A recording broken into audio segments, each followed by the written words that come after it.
recording. Okay, so, hello. It is time once again for the, as I just said on Blue Sky, the shitty live stream that still sucks after 2 years. 2 whole years, it still sucks. It'll get good one of these days, I swear. It really will. It'll happen. It'll happen. Eventually. One of these days I'll be good at what I do, I swear. This is really difficult because I've spent 30 years being very good at what I do. And now I really suck at what I do. But that's interesting, you know? It's interesting not being good at what you do and actually like having stuff to learn, and it's cool and it's exciting, and sometimes I get jazzed about it, and I have my moments where I feel worthless and useless and like everything that I'm doing is just a complete fucking waste of time. That happens, you know? I get to those places and I sit there and go, this is awful, but you know, things are really very much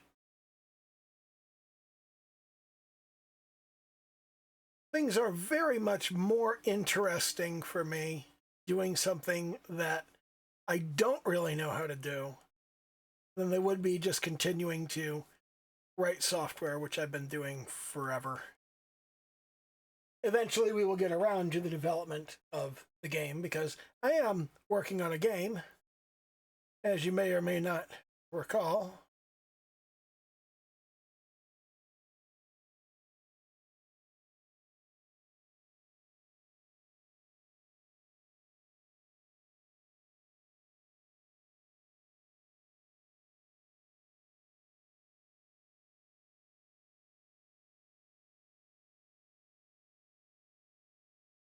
And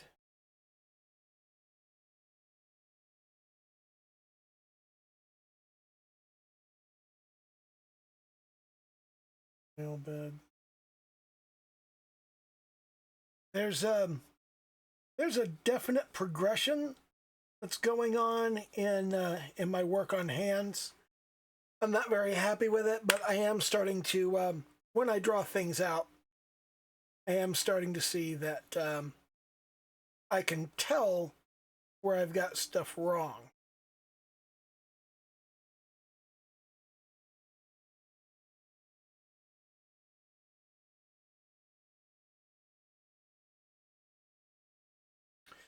And some of the more interesting stuff, I mean, what we're looking at right here, we were talking about the foreshortened thumb last week, and we were talking about the foreshortened thumb. You know, we were talking about the landmarks of the thumb, and you kind of have at the wrist right here. Well, let's pull that back up.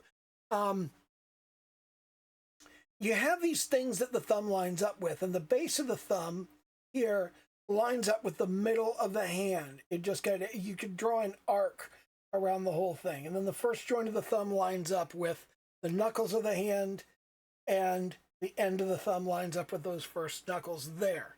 Okay? Now, you have this same basic thing that goes on with the long fingers. And by the long fingers, of course, we mean the index, middle, and ring finger. These three right here. And you have this same basic sort of thing, which is that you have your forefinger and your middle finger that are about the same length. Okay? And that relationship just kind of, it stays the same with all of the different joints in those two fingers. But then you have to proceed a little bit farther with the middle finger. With the middle finger, what you have is a kind of the inner knuckle and the outer knuckle, just that particular knuckle right there. And it's not easy to see right here because it's drawn that particular hand. Because of the way the fingers are bent, you can't really see that in any of these. But you can see that the knuckle on the middle finger is a little bit beyond the first knuckle on the other two fingers, just a little bit. But then that next bit it's substantially in front of that knuckle for the second knuckle. And then at the end, right here, the tips of the fingers go right through the nail bed. So if this were drawn out, okay, right here at the end, that would be the fingernail of the middle finger right there. And then your knuckle would be right about there. And that knuckle right there, that knuckle would be right around there. And then that would go up into that. But one of the more difficult parts for me is remembering this kind of top plane, side plane thing that's going on with the fingers, and with the long finger measures, using these arcs is of course useful, but it's not that useful when you start contorting the fingers and having them in different relationships.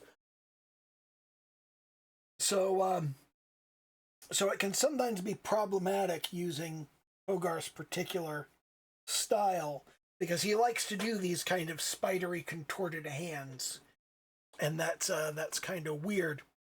But you know, it is what it is. Anyway, over here on these hands that he's drawn, I've been trying to look for where the top planes are, right there, and where the side planes are, right there, and trying to kind of get a feel for how those top and side planes interact. So you've got this kind of thing going on with the fingers. And then over here, you see this little webbing right here, because as they stretch out, and then you've got, there's the bottom, there's the side there, and then here's the top here. And then over here, this is all contorted. I don't want it all contorted. I want a middle finger that's more sitting down where it should be. Here's the nail bed there. So there's kind of the length of that. We want to kind of lift that up. So operating from there, if we come out here, then we can kind of just project these over.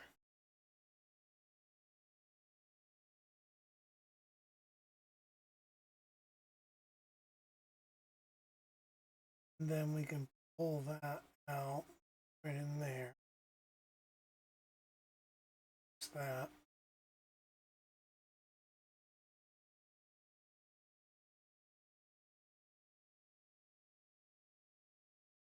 I can see here we want that to be about the same length there, and that to be about the same length there, and then that can kind of dive under. And then here's sort of the side there.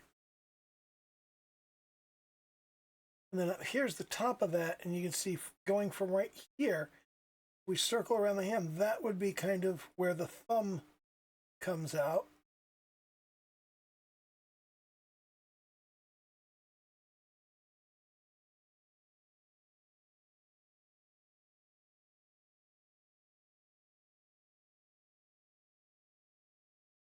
That would be sort of the thumb's location. That doesn't look right.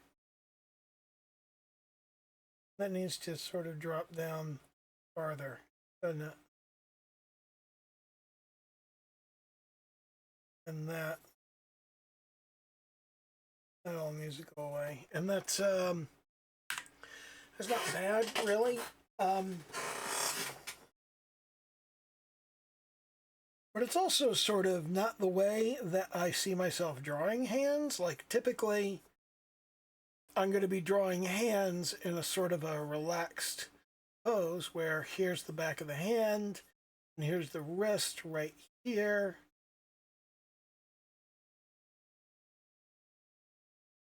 And then here is the thumb. There's the middle of the back of the hand. So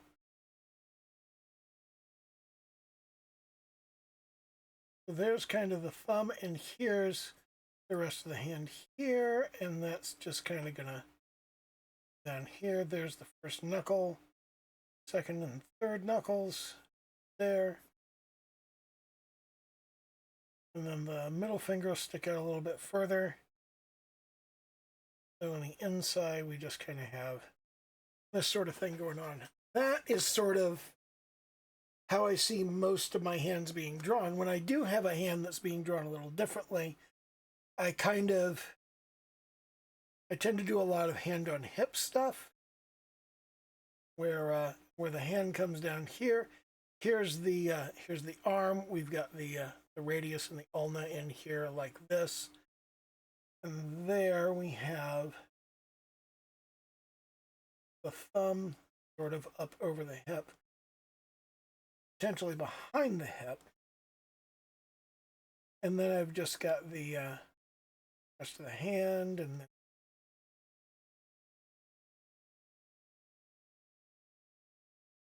there are the fingers right here,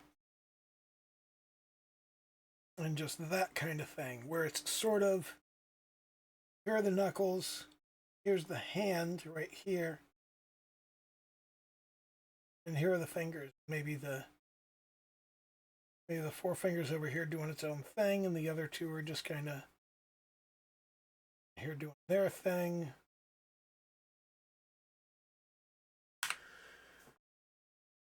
So I don't really see myself doing a whole lot of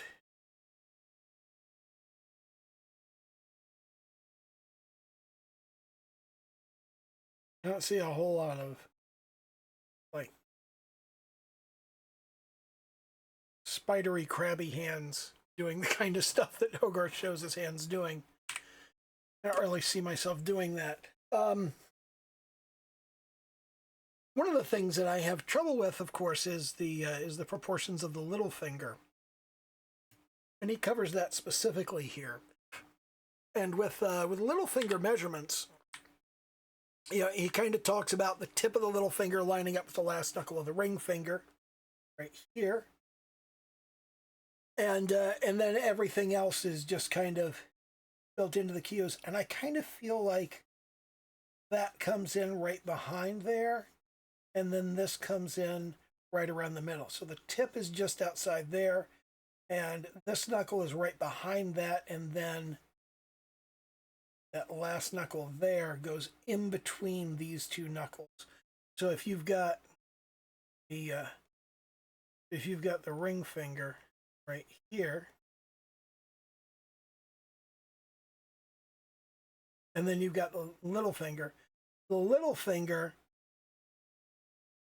comes in right here, and then that knuckle's there, and this knuckle's right here. So we've got kind of the fingernail,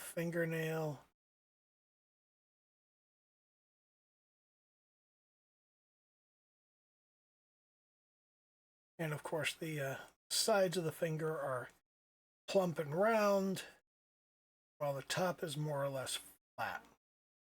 It does have some roundness to it, but it is mostly flat. And then here, as we come across, we've got the nail bed of the middle finger there. Puts the final joint there. Final joint there, and then that comes all the way back. And then we can just line up the first finger.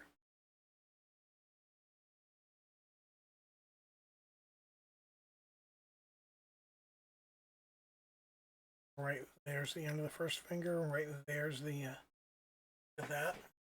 And we can just line all of that up. But this isn't how hands look. It's very stiff. It's very I don't know.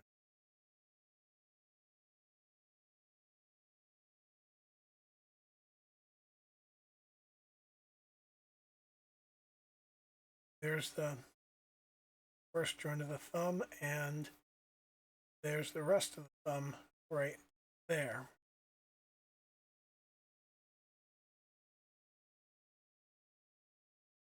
too narrow. This should be wider. Definitely come out farther.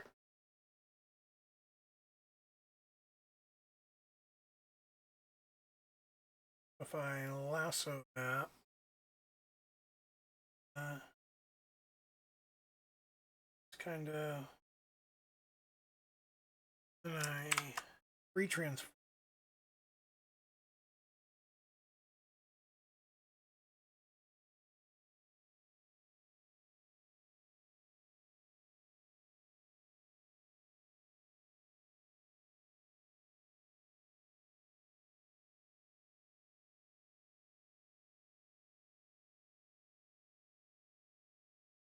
I can kind of rectify that.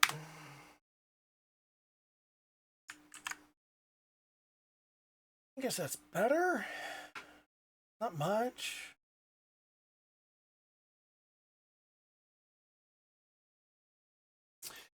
I do feel like progress is being made, but I don't feel like the progress is coming together yet. It's very frustrating. I mean, I do have like I do have my progress, and I can see that like the first few things that I was drawing, they're not very good, you know, and because they're not very good, I can see that things are improving. I can see as I go through this, and I'm working on the proportions. I'm working on looking at fingers and drawing different stuff. And you can see that there's a progression and that I'm getting better as things go on. This is the stuff I was looking at last week with shading. And then here's a bunch of the practice that I was doing over the course of the week. And this stuff is actually not that bad. It's just that while there is progression, while there is improvement, it's not getting good yet, you know? And I am working on it. It's going slowly. And I don't like how slowly it's going. It's very sort of, it's very slow going, and it's difficult to make meaningful progress and to feel like I can see that meaningful progress. And that's really a difficult thing for me because I'm used to making progress relatively quickly, but I've been banging my head against hands for, God, a month now. And people spend years on hands. Hands are tough. The number of people out there who cannot draw or paint hands is it's a huge proportion of the art community. What I'm working on is a problem that most artists have, and that most artists will have their entire career, and they're not going to most artists are not actually going to solve the problem of not being able to draw hands. Instead, they're going to develop some way to cheat and not learn how to draw hands. And I don't want to do that. I want to actually draw hands. I want one of my inspirations from way back when I was a kid is Steve Ditko. And Steve Ditko's work on hands is amazing. He can make hands so expressive and so communicative. And there's so much additional information that he conveys with the hands. And I want to be able to do that. I want to have that kind of ability to put the expression and the meaning into the hands and not just have a hand that fits where it goes. Even though I'm not going to be doing a whole lot of extraordinarily expressive hands, I want to be able to express things with that. And that's not easy. You know, there's this whole thing around that. There was something in particular about this when we get over here, the angle of the ulna. The inside of the arm, okay, you've got your arm like right here, but inside of your arm, which is round up here, and then it kind of boxes out as you get down toward the end. And you've got the ends of two bones. You've got one bone over here and one bone over here, okay? And this over here, this is the ulna, okay? So we've got this bone in here, and we've got this bone in here, and those two bones together, they work together. So you've got the ulna right here, and you've got the radius right here, and when you turn the wrist, okay, the ulna just rotates, okay, but the radius twists around the ulna. So as the ulna rotates, the radius moves around this and kind of twists, so you have this twisting form, and the bones kind of cross. You've got when your hand is just sitting here, okay, and you've got the thumb over here, and here's the rest of your hand. When you flip that hand over and you put your thumb over on this side, and you're looking at the back of the hand, like here's the palm with all of the stuff. When you flip it over and you're looking at the back of the hand, the ulna stays right where it is, but the radius crosses over. The radius crosses over, and you've got this kind of crisscross effect with the bones. Because this just rotates, but this flops over, and you can really tell that if you just like take your hand and hold it, and you flip it over. You can really tell that the radius is moving over the ulna.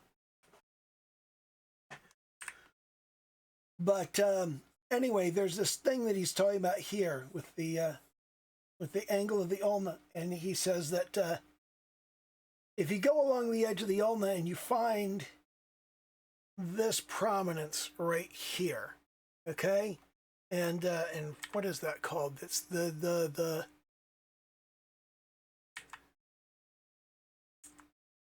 is that the styloid process? No, the styloid process is on the radius. But it's that upward plane of the forearm comes down, and right there at that bend, that forms a straight line down to the joint of the little finger, and that's your division between the top plane of the hand and the side plane of the hand. Similarly with the side plane of the arm right here. Okay, and this is all very rounded, so it's kind of a cylindrical form, but as it kind of boxes out, it becomes kind of a box shape up at the wrist, and then you've got the hand itself. And from right here at that bend, you've got that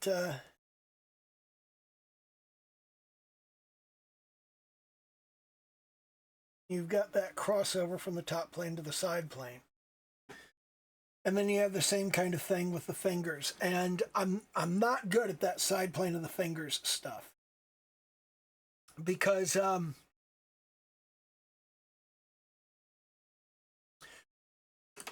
I haven't successfully internalized the way that the fingers interact with the space around them. Because it's like right here, okay? This bit, and we were talking about the rod and ball forms in a previous episode. And what happens is, as this rod and ball form, as this moves downward like so, okay? As that moves downward, all of the flesh underneath of it kind of bunches up. So all of this sort of needs to compress. All right, and you can see it when you look at it along the side. You can see how it kind of bunches up and compresses. And I haven't really internalized how that works. I haven't really wrapped my head around how to show that on the form. I'm also looking very much at edges and not at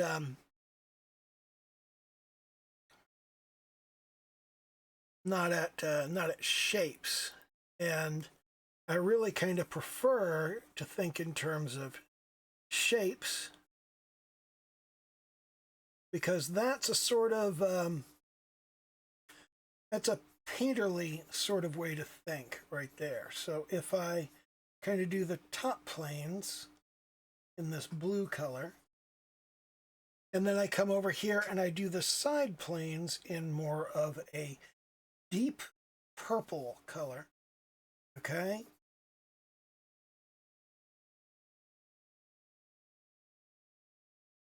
Now the concept of these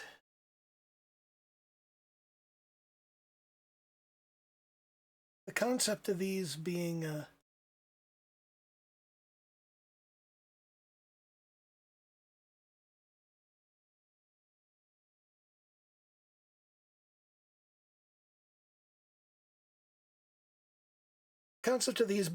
a rounded shape is very important.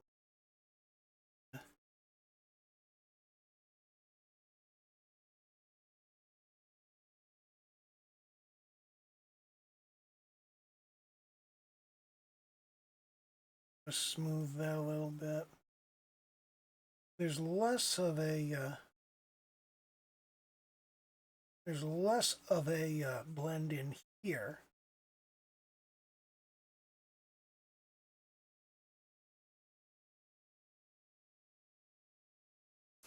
Because that's a sharper edge. But up here, we kind of want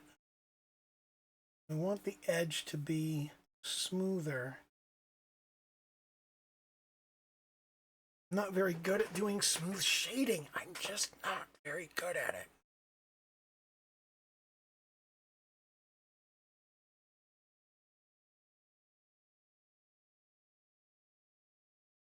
R is more what I need.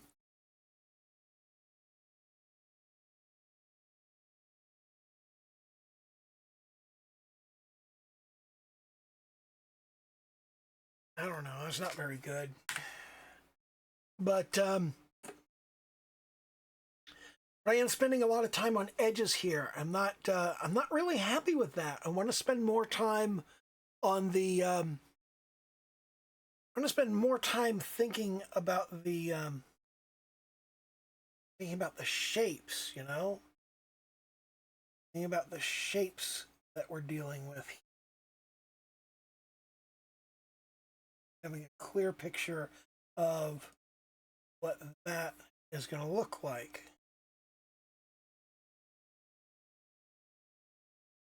It's kind of understanding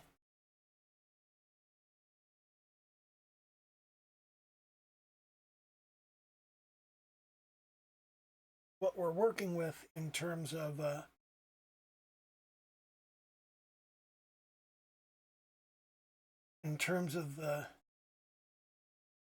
lighting, in terms of the planes, in terms of how all of that fits together.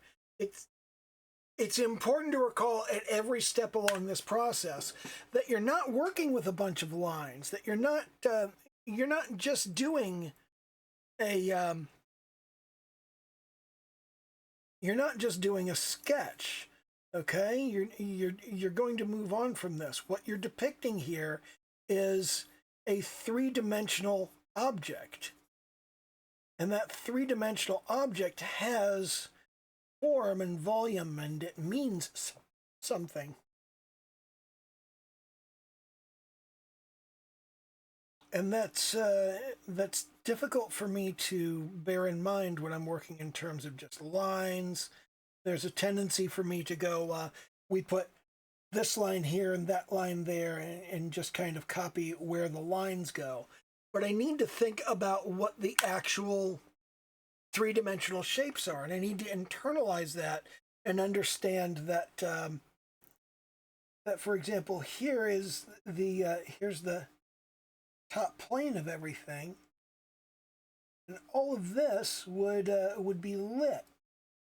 And if it was being lit from over in this direction, then it would be an even brighter lighting up here.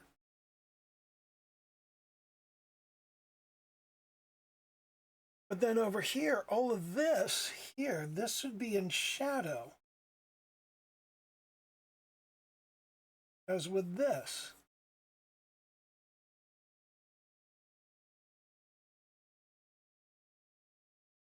And kind of thinking about those values and thinking about where the light touches. That's an important aspect of this, and I'm not doing as much work on that as I would like. I'm thinking about where the light is hitting, what the light is hitting.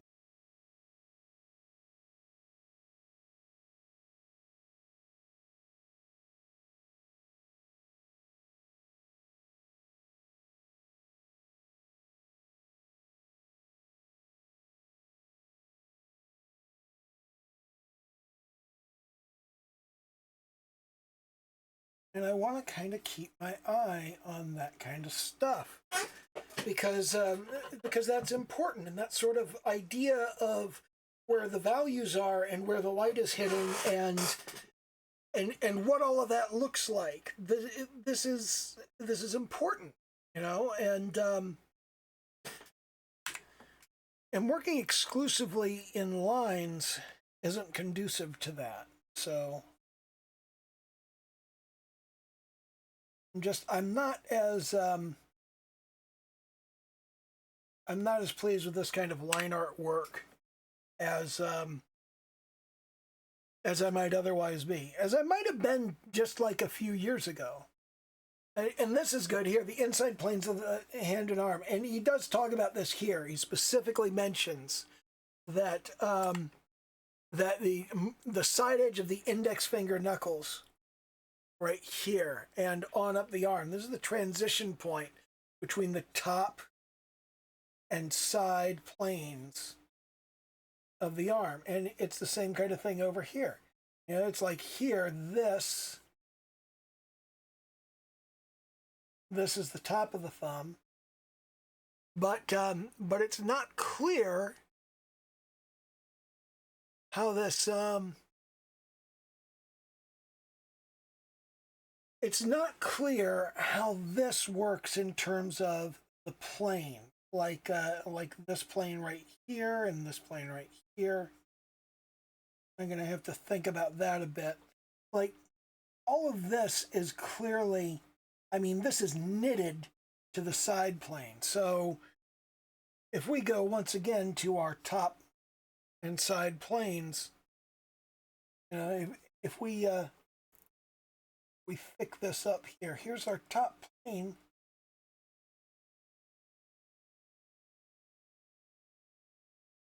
Okay, and then clearly this bit here is our side plane. This bit here, side plane, side plane. That's clearly knitted to that. So is this an even darker side plane, like even more shadow? Or is this like, is this where I just like have, there's my side there? Similar to that kind of thing. And then this is sort of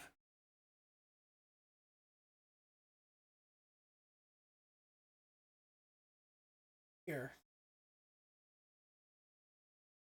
Not like that, but more the darker one, darker shadow. But I'm trying to think in terms of planes, and it's not always easy, you know. Like over here, I could sort of tell this is all in shadow over here. This is all in shadow over here, over here, over here. But then up here, We know that's lit. And we know that's lit. That's lit. All of our fingers are lit up here. But this right here, the thumb kind of sits in this weird sort of space, and I'm not sure how the values work on it. And because all of the examples in this book are line art, I don't have clear examples of how to shade that. And I used to, once upon a time, I had a collection of Hogarth's Tarzan comics, and that was really, really great. But I don't have it available anymore. I don't know what happened to it. Like, I lost it or somebody stole it. Who knows? But I'm not sure what happened to it. So I don't have any color pictures from Hogarth to work from here, and that's very frustrating.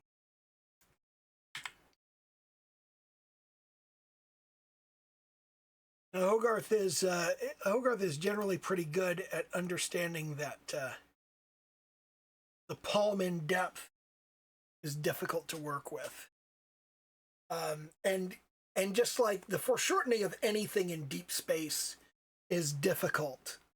So when he covers this, he kind of, here's the side plane right there, and then here's the thumb.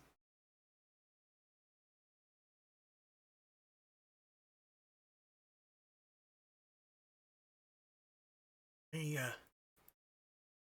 drop that down a little and go back to black.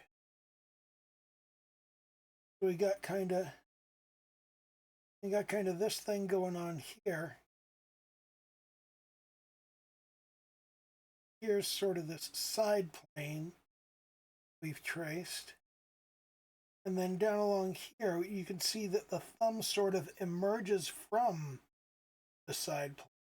And this, I've frequently done the thumb by just kind of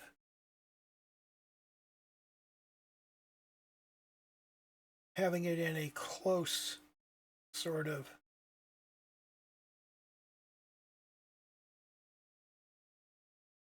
location like so. You just kind of, here's the main thumb, here's the pad of the thumb right there. And you just have the fingernail coming off if it's a long one, which it typically is for me. And I actually got this from a bunch of old 2000 AD comics.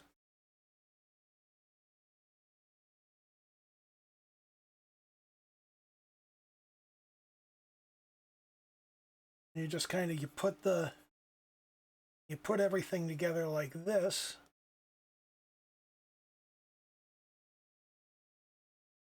And that's an interesting sort of reaching, grasping hand.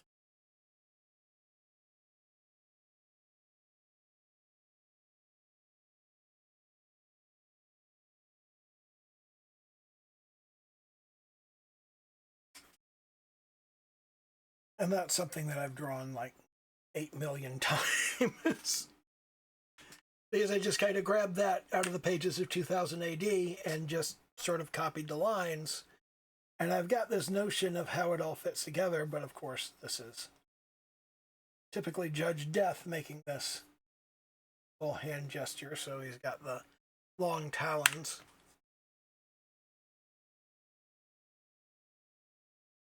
Got that same kind of, Hogarth. It's a little more pizzazz into the thumb there.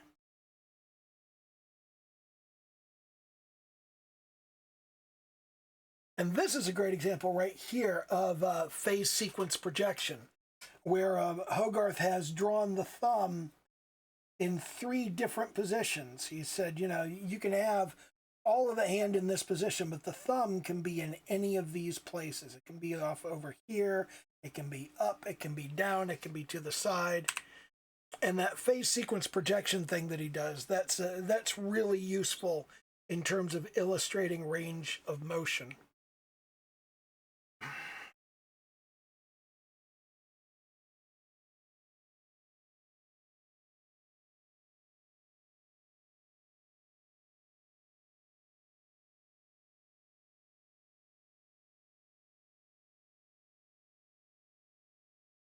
The thumb and index finger placement becomes most difficult, as does placement of the lines from the inner and outer arm.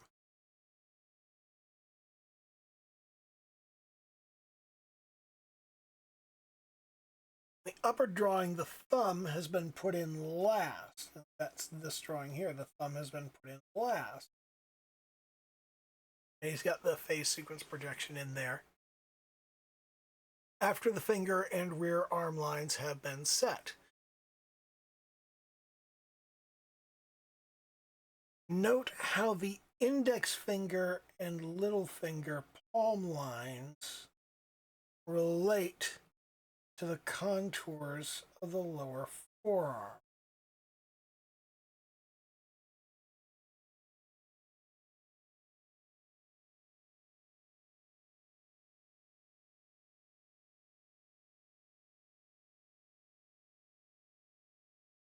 The lower sketches show the thumb goes from forward thrust at left to a deeper upended thrust at right.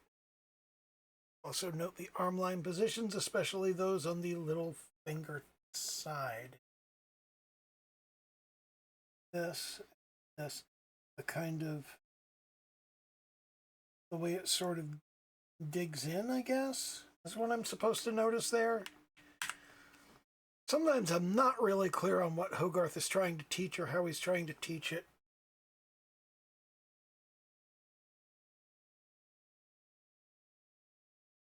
And I wonder if I'm just stupid or it's just that he's so good at what he's doing that he's like way beyond where I need to be looking. That's always frustrating. Note the ease.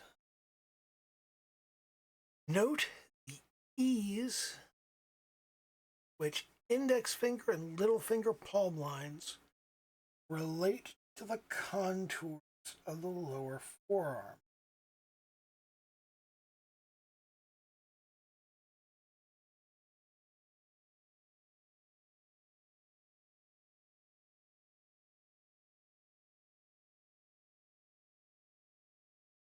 So we're talking about the palm lines, which means we're talking about this line that runs along here. And then that runs through the palm, and then that comes down to the forearm. And that's okay. This kind of twisted position, that still sort of comes along there.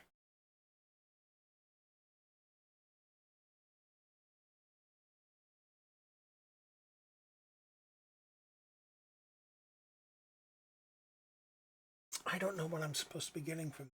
I think that's supposed to be along side though. I think that's what I'm supposed to notice is that the side plane here relates directly to the side plane of the forearm.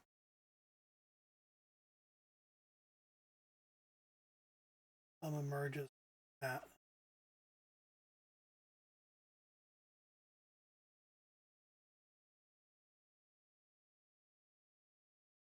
Center of the palm is where that knuckle line, that first knuckle ridge, that comes.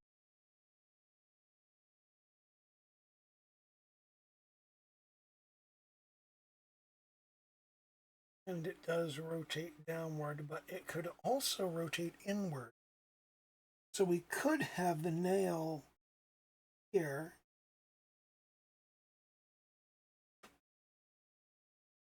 But Hogarth shows it with the head of the thumb forward.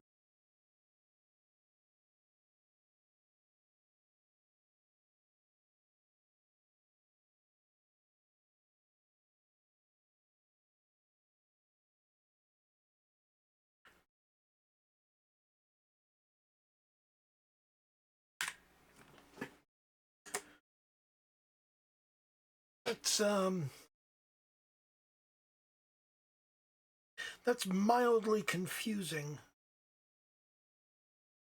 Maybe that'll jump out at me if I spend some time working on it. I don't know. Sometimes things happen that way, and sometimes they don't. Hogarth does talk a lot about the parallel curves and spirals, the hand. Like he's got right here all of the lines of the hand, everything trying to come together.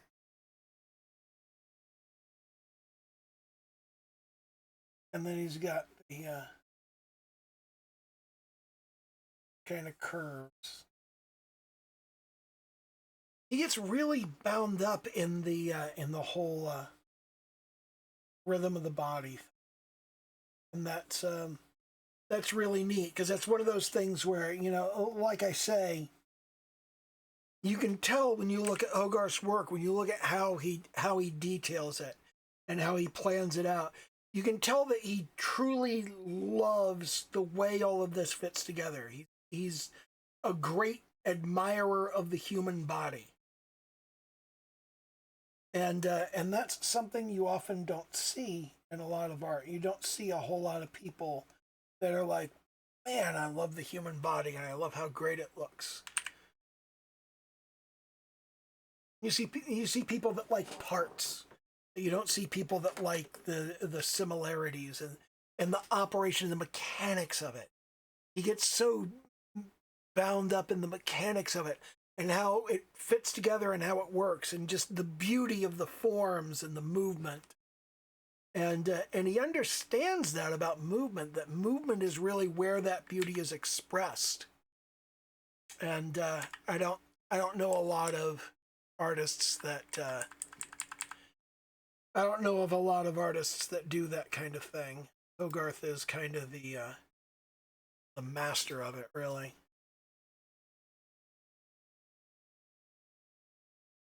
Although, hero worship going on with that whole thing. I mean, you see here in the way that he's got this working, or the way that he's got that whole rhythm of the spirals and arcs, and just that deep perspective here. This is fantastic. Just that's so masterfully done, and the way the palm tense right here,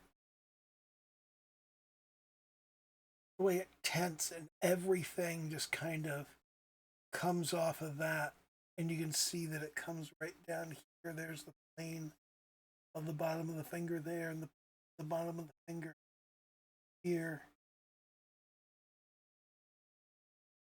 And the way they rotate, the way the spiral rotates, you can't see the top plane of the index finger at all. And you could just barely see this little sliver of the top plane of the middle finger. But then over here with the ring finger, it begins to drop down. And then you can see the whole thing there. And you can just, the way Hogarth executes this is just so fantastic. You can see that he really appreciates the operation of this, the mechanics and the construction, the engineering of it.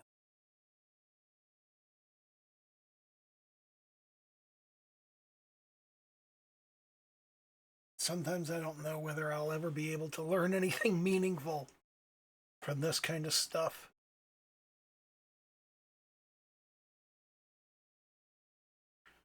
Just a matter of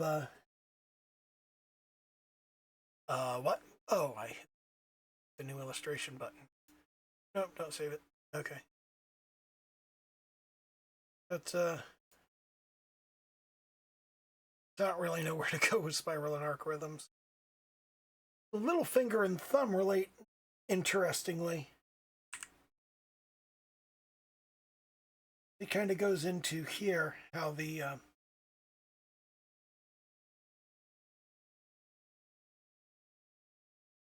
how they fit together and how the thumb reaches across right to the bottom knuckle of the little finger.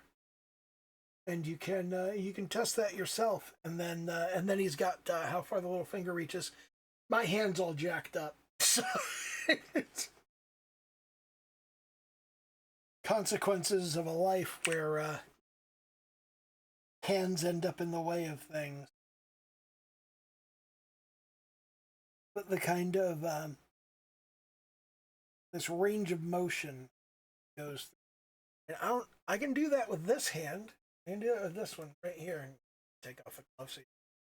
I can do that with this hand, but no, not with this one, not at all. That's as far as it goes. This hand got absolutely shattered in a razor scooter incident.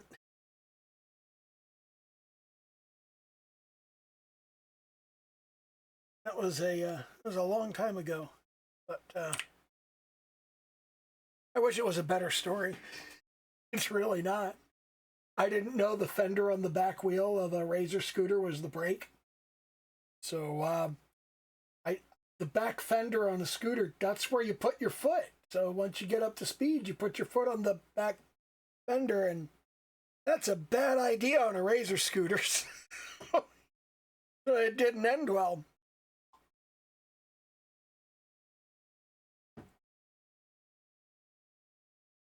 Yeah, I don't know that I'm gonna be making any particularly interesting observations from this point onward. And I think it's just where this week's episode ends. I feel like it was a better episode than last week, but that's kind of like saying, this turd was kind of shinier. You know what they say, you can't polish a turd, but you can roll it in glitter. Yeah, so anyway, yeah, that's where we're gonna kind of leave stuff at this point, and do the little YouTube dance, like, comment, subscribe, all of that happy horse shit, and okay, bye.